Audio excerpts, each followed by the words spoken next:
Good afternoon, Frank. Hi, Professor. How are you?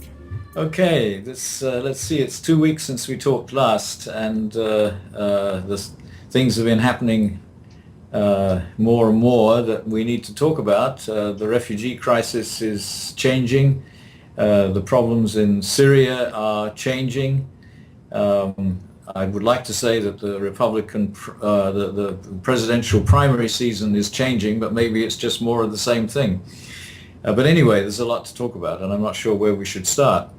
I think it all has something to do with globalization, and the refugee problem, I would suggest, is one in which there's too much resistance to change, because I think that we have to get used to the idea of people moving more and more, and the people who don't want that sort of movement to interfere with their lives, I feel, are going to have difficulty in managing their local social situation in the coming years. But I, that's because of the way I see us having got to where we are now and where we seem to be going. well, it's a. I can see your point, but I think in some respects also the globalization. Um, Let me phrase this properly. Up, are you can are you there now? Good.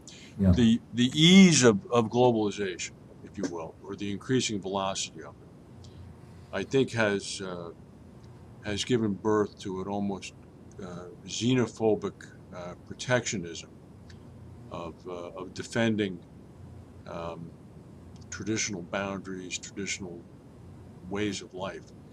And we were in London last week when Cameron was having his discussion with the European Union about the emergency brake that he wants to put into place to slow down the payment of benefits to incoming refugees. And at the same time, we were in London being lambasted by thinking people as to the Donald Trump phenomenon. And both are related, I think, in some ways. All right, Cameron out doing the bidding of what he feels, who he feels he must represent in order to protect Britain against the hordes waiting on the other side of the channel. Trump talking about building walls and deporting people, and all to very great popularity, being met with very great public reception. And it almost it gives me pause when we keep talking about the inevitability of the increasing spread of globalization, but yet we run into these stone walls that are in existence now, which really are, from even my humble perspective, I can see, are purely reactionary in nature.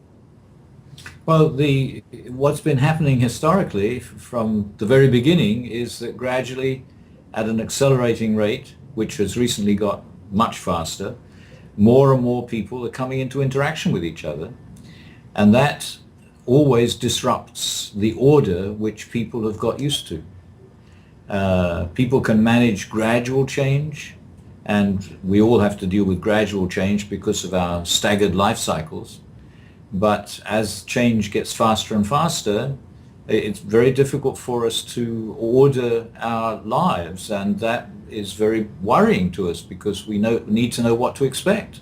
And if people are coming in from all over the place with different ideas about how to do things from us, it's difficult to deal with it.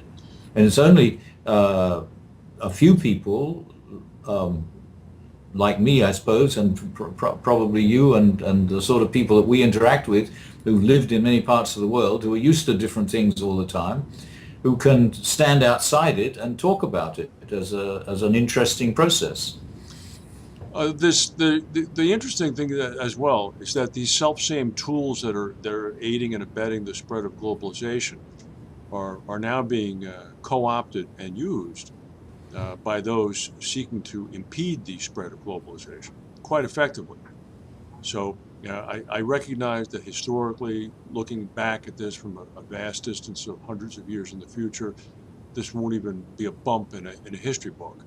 But right now, it seems as if there's this onrushing tide that's running smack into the Yeah, naysayers. yeah. But there's also the problem that our political systems are all under some sort of stress as well. I don't think, can you remember ever reading about a primary season like the one we're now beginning to experience? Not only can I not remember ever reading about one like this, but I don't think there's ever been one like Well, this. This is I'm not beyond the sure pale. because I'm a relatively new arrival to the country, but as far as I know, this is new. And I think that shows that it being president is something that many more people can think about now than used to be the case. People, even though America has the idea that a paper boy can become president, in fact, people knew their place in American society as much as they knew their place in English society or any other society, and very rarely, apart from trying to manipulate things and get something better, they rarely actually went out to do something totally different from what their families had done. And now we've got how many candidates who think they can become president? And it's true that all of them have some qualification, though it's not necessarily the qualification that you would expect. And No. there are similar situations happening in other countries. Most democratic countries are beginning to have problems managing their established systems. Well, and I think that those problems are the direct result of increasing globalization. Well, and there's the added problem that people don't stay in their constituencies in the way that they used to, and so you're not quite sure who should have the vote and how to give them the vote. I have a voting rights in England, but I can't vote in England because I don't live in a constituency, and so I've got nowhere to vote. Mhm. Um, There's another issue too that I'm a little mindful of lately, and that is that these same globalization tools that have increased the velocity um, don't seem to lend themselves to the same um, kind of depth of analysis and discussion that, for example, the passing of a book might have, or the arrival of a visiting scholar on horseback might have, or the arrival of a Franciscan priest might have.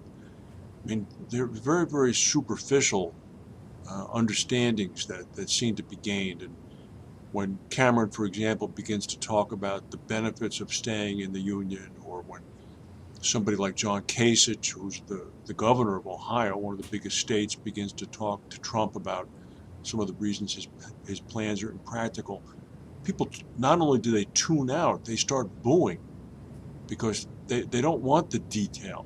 They don't want any analysis. They just want to hear the headline, the soundbite. And it's disturbing. because we used to value um, the idea of being informed and knowing what you're talking about. We don't Now now. everybody has a right to an opinion, whether they know what they're talking about or not. Well, And most people are not informed about what they're talking about and will not be in the future, even though now information is open to all and anybody can find things out very easily. That hasn't, in fact, meant that everybody is making sure they do know before they say something. hmm hmm I noticed that NATO is increasing their presence in Eastern Europe because they don't want to repeat, and they're increasing their presence in a manner that they're referring to as a hybrid deployment, designed to prevent against a similar Russian infiltration slash attack as they did in the Ukraine for states such as Lithuania and Latvia. Um, and they're going to be ready for so-called guerrillas coming in that are Russian-backed. They're going to be ready to respond against Russian propaganda being masked as Latvian or Lithuanian separatist propaganda. It's a very thought out response. I was quite surprised. Maybe I don't know that much about NATO other than what I've read in the history books and books, but it struck me as quite a penetrating response to something that really has only happened just several years ago. Well, it's interesting that Great Britain and France lost their empires in the middle of the last century, and the Spanish and the Portuguese lost most of their empires much earlier. And China managed to hold on to its empire and turn it into a nation state. And Russia it's kept a large part of its empire. It lost California and Alaska, but it kept Siberia, and because nobody else wanted it Hmm. that had any ability to take it over. But of course, it's lost Central Asia, and it's lost the part of Europe that it took over in the after in various times in the first half of the 20th century. Hmm. So in a way, Russia is in a historically unique position and hasn't reconciled itself. Whereas all the other, well, the Chinese have been the most successful, but the other Europeans have reconciled themselves to a much reduced status from what they had before. Hmm. Meanwhile, the Iranians, I must say, it's almost as if globalization has been going on there inside of a sealed container for the past 20 years. Now that the lid is off, they've become quite active. I must say, even commercially, they finally came around. I noticed yesterday and said that yeah, we do have $200 billion of investments that we need to our petroleum infrastructure, but we're not stupid. We understand we can't keep pumping and pumping and pumping, or else the price of oil is going to continue to go down. So we're willing to work with the Saudis and OPEC if, in fact, some sort of reduced quotas are going to be discussed. Yeah, I thought that was an amazingly far-sighted response from them. yeah. Well, the Iranians are in fact much more informed about everything than any other country in the Middle East, and it's going to be very difficult for them to work together with the Saudis simply because the Iranians are essentially urban um, city dwellers like you talk to in Europe, whereas Hmm. the Saudis don't have that sort of social situation. We're No. operating out of a completely different context. Um, and of course, Saudi Arabia is trying to maintain its market share, and has it's very difficult for Saudi Arabia to diversify its economy, whereas Iran is mainly interested in diversifying its economy. And of course, Mm. it's amazing what Iran has achieved in the last 30 years under sanctions. Yes, it is. It Uh, is. but Iran also has, it hasn't lost an empire, but it's become a much reduced entity from what it used to be. Because up until the 19th century, what we've come now to call the Persianate world extended from eastern Iraq through into China. And in a meeting that I was in California last week, we had a Chinese scholar talking about the importance of Persian in Chinese civilization, Wow. uh, That's because it was the language of administration in the well, down into central China under the Yuan dynasty in the 13th, 14th centuries. And the same is true throughout Central Asia, and of course in India as well. hmm So it's it's partly because of the colonial period that the boundaries around Iran were drawn the way they are now, and Iran is now one of three countries with Persian as its official language. And because it's the country with all the cities in it, they think there they identify themselves as Iranians rather than what happens in the other countries where Persian is used as a national language, whereas they identify themselves according to one of the minority groups that is dominant in the country, like Afghanistan.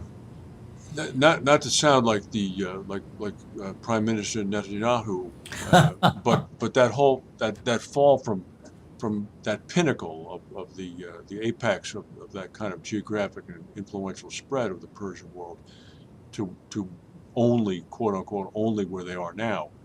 Um, I don't see any corresponding Shia-like determination to reestablish the caliphate as the Sunnis are doing with ISIS. They seem No. to be, I don't necessarily know content, but they seem to understand the pragmatics of the world today. Mm. No, but they've been talking about strengthening their relations with the countries for which Persian is a classical language, equivalent of what Latin is for us. Which countries would that include?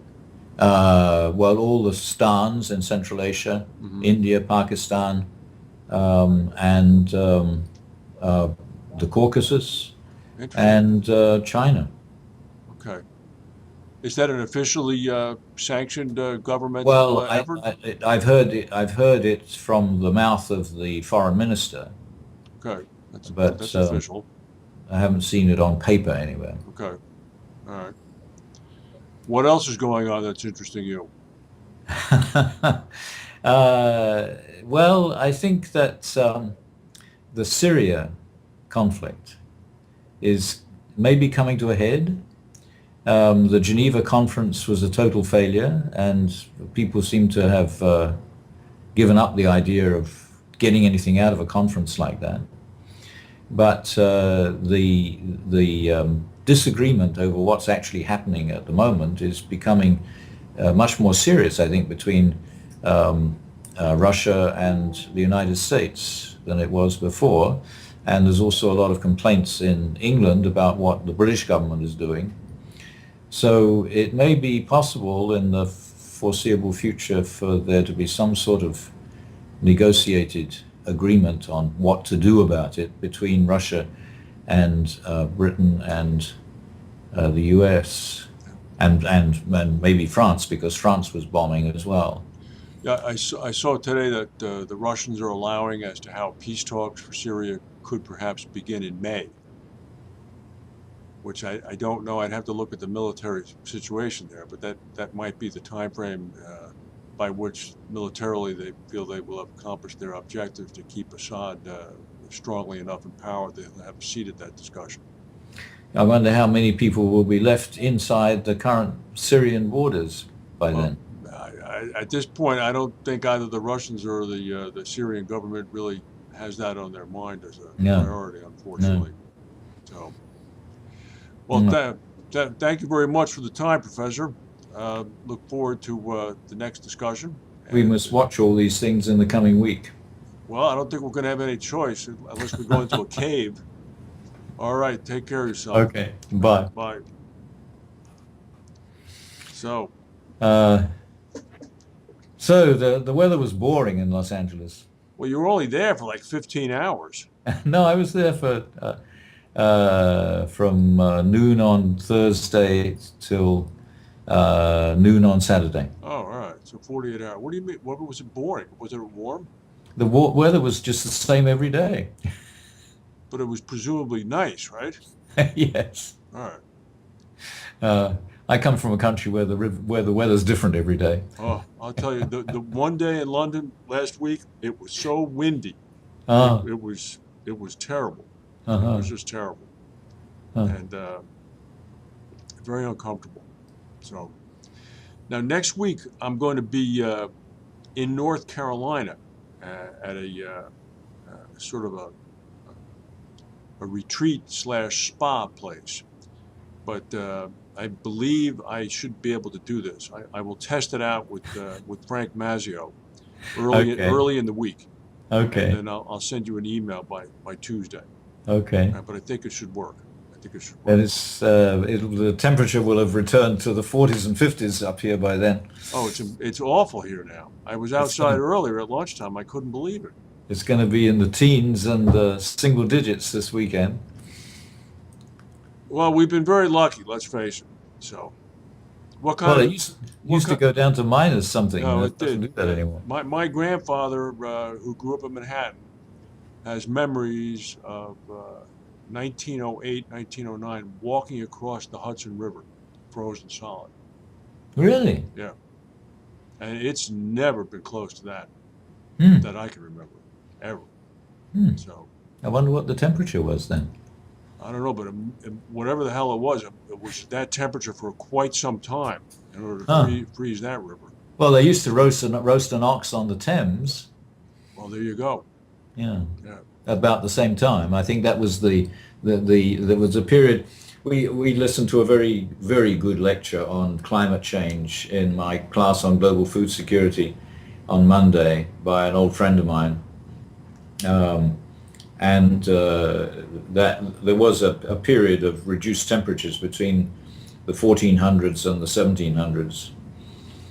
I mean, he told us all about climate change over the last 18,000 years to show us that anything we're doing may be warming the planet now, but but there's no point in worrying about that when we can't do anything about all the other things that change the Right. climate. Right. No, that's an interesting point. Uh, Yeah, you have these huge meteorite explosions that have cast ash clouds into the atmosphere for years. Right. No, that's an interesting point. Do you have a so, class tonight? yeah. Okay. All right. Well, I'll see you. We'll aim to do this next Thursday. Okay.